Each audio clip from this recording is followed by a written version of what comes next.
The Nest, original title Il Nido, a new Italian horror out in cinemas now. The title is extremely confusing because just a few weeks ago, another movie titled also The Nest has been released in Polish theaters. That one was a British drama starring Jude Law and Carrie Coon. This one is a horror that really gave me a hard time in terms of judging it, and the reason for that is the very nature of its narrative structure. But we'll get to that. The story setup is that Samuel is a paraplegic kid, boy, living in a grand Italian mansion with his mother and a whole crew of servants.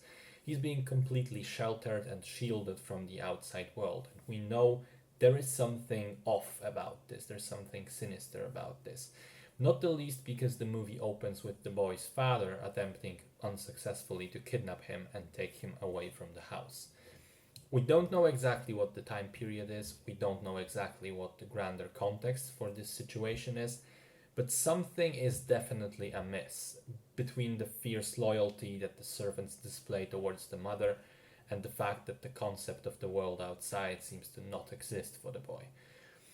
One day, a new young girl named Denise joins the staff as another servant, and immediately there's a spark between the two kids. That spark develops into friendship, and that friendship possibly into something more. But the ever present mother will try to shield her beloved boy from even this. Now, the movie in itself is an interesting concept because it heavily relies on its conclusion, the final 5 minutes of the film, to complete the puzzle and make everything that came before it retroactively better. As I was watching the film, I thought to myself that it feels unfocused, that it doesn't really lead anywhere, and possibly doesn't even know what it's supposed to be about. I thought that it seemed like it was slowly, really slowly, developing things into something, but that something was never really actually coming. And I also thought that we were obviously given some hints as to what was actually going on, but I in the world of the film. But I feared that if those hints are never expanded upon, then it's simply not enough. And then, as I said, the final 5 minutes of the film come along, and the final piece of the puzzle falls into place, and suddenly it all makes absolutely perfect sense, and you go back in your mind to the scenes that seemed out of place before, but are now understandable and fitting. So, if you do make it to the end, it actually seems like neatly constructed and explained mystery. It almost convinces you that the movie was actually really good all along. Almost. Because as much as I enjoyed the film afterwards, thinking about it, I'm still not sure I can forgive the fact that for a good hour and a half I was somewhat bored with it, unengaged. Because, yeah, the story itself is tied up nicely in the end, but it doesn't excuse the other flaws. For instance, the characters, which I think should always be the fundamental part of any horror film, because that's the emotional anchor for the audience. The characters are hard to empathize with and connect with. Obviously, the boy is supposed to be the protagonist, but I never really found myself rooting for him.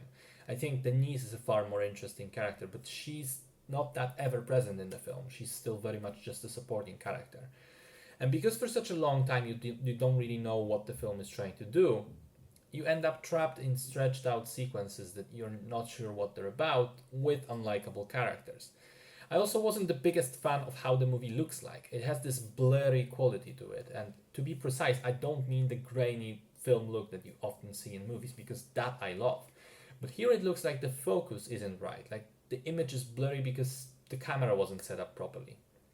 So it's a weird beast, this film. As you're watching it, it's not great. It has moments that are outright boring, and it takes some commitment to get through it. But at the end, you definitely are rewarded for the patience with a really, really good conclusion.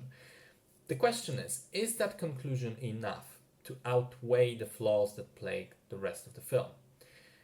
I think this will be very subjective, and I'm not sure I have a definite answer for myself yet, but I know for a fact that I thought about the film more fondly about it.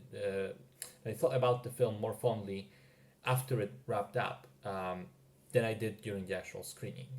So it somewhat worked, altering my perception of it. But I think at the end of the day, it's still not enough to be able to call it a solid movie in good conscience.